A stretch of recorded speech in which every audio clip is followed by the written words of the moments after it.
Kama tunavyofahamu kwenye maisha yetu ya kawaida ya utumishi, maisha ya wokovu, kuna wakati na kipindi mambo yanakuwa vile ambavyo sisi hatutaki yawe.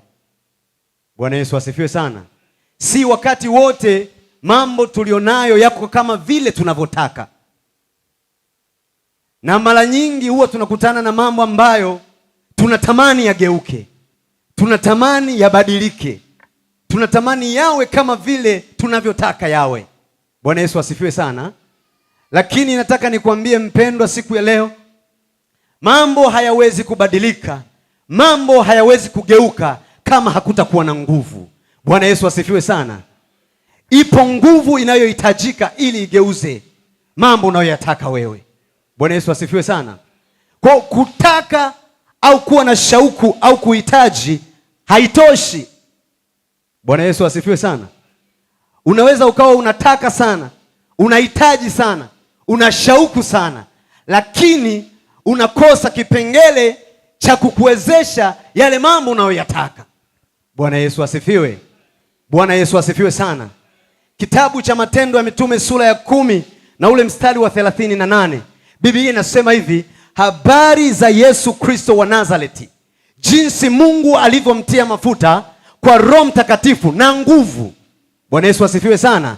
Akazunguka mjini na vijijini akiponya. Bwana Yesu asifiwe sana.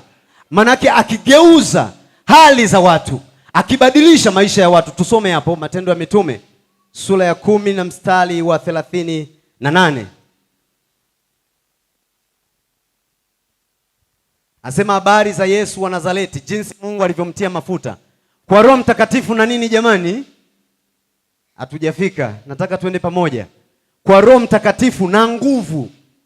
Kwa Yesu hakuwa tu na Roho Mtakatifu, bali alikuwa nazo pia nguvu za kutosha kubadilisha mambo. Bwana Yesu asifiwe sana. Asema naye akazunguka huko na huko akitenda kazi njema na kuponya wagonjwa wote. Bwana Yesu asifiwe. Maana Mungu alikuwa pamoja naye. Kwa kama nilivyosema, Yesu sio kwamba tu alikuwa anahitaji kuwaponya watu, lakini alikuwa nazo nguvu. Jina la Bwana lipewe sifa. Tasoma kidogo pia hapo Marko 5.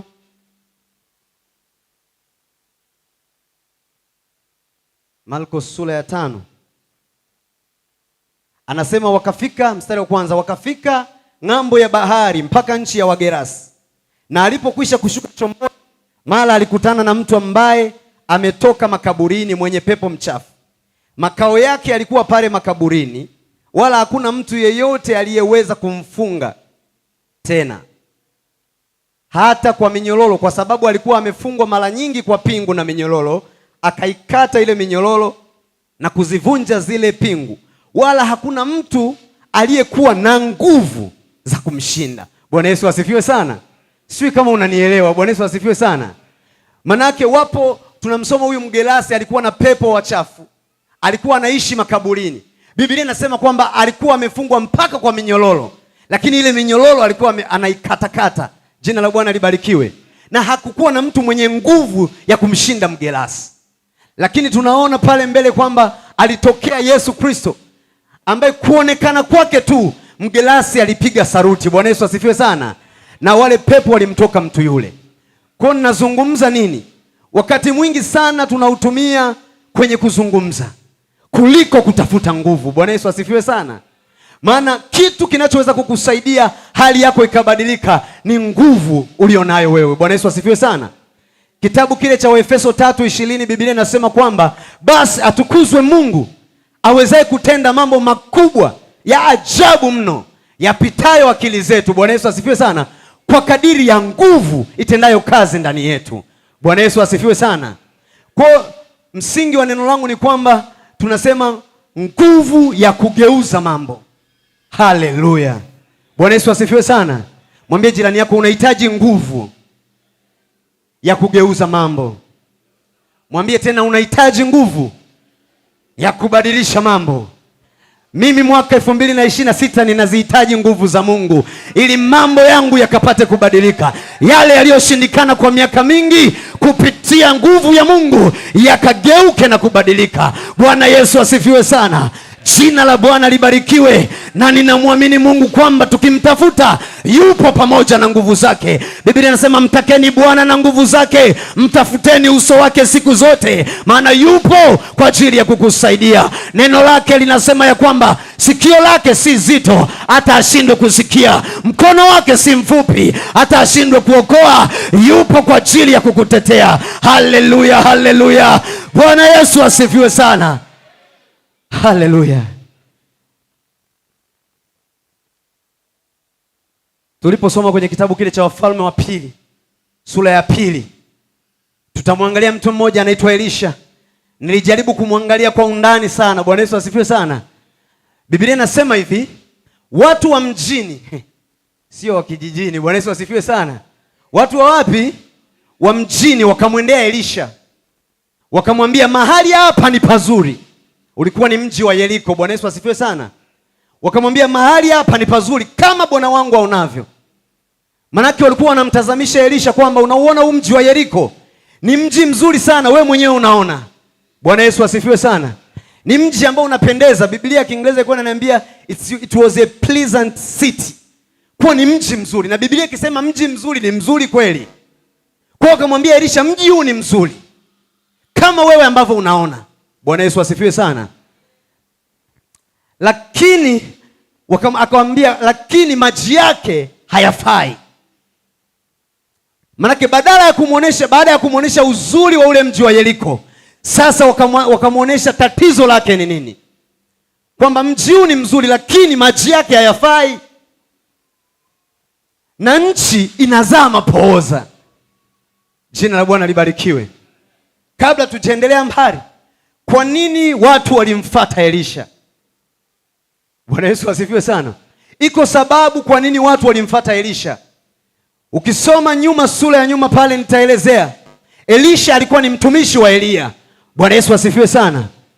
Elisha alikuwa ni mtumishi wa Elia kwa miaka kadhaa akimtumikia nabii Elia.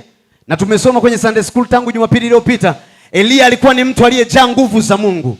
Alikuwa akisema jambo linatokea. Mahali alipoenda Elia, kama kulikuwa kuna mtu amekufa, Elia aliweza kumfufua. Bwana Yesu asifiwe sana. Kuna wakati Elia alisema moto ushuke mbinguni uje uwalambe askari, na ukashuka kweli.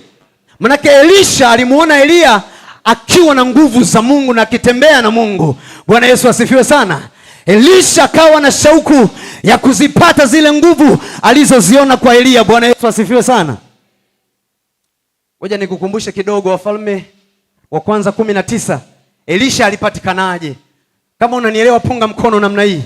Tunazungumza nguvu ya kubadilisha mambo, nguvu ya kugeuza mambo. Tumuone Elisha alipatikana wapi? Wafalme wa Kwanza sura ya 19. Wafalme wa Kwanza sura ya 19. Kuanzia mstari wa 15. Naomba tuende pamoja ili nisikuache. Wafalme wa Kwanza 19:15 anasema, Bwana akamwambia Elia, sasa huyo, enenda urudi njia ya jangwa la Dameski. Ukifika mtie mafuta Hazaeli awe mfalme wa Shamu. Huyu Elia aliambiwa akamtie mafuta Hazaeli awe mfalme wa Shamu. Akasema na Yehu awe mfalme wa Israeli, na Elisha mwana wa Shafati. Ndio huyo Elisha. Huyo anasema mtie mafuta awe nabii mahali pako. Manake Elisha alishatabiriwa kuja kuchukua nafasi ya Elia. Bwana Yesu asifiwe sana. Hazaeli alipewa nafasi ya kuwa mfalme wa Sham.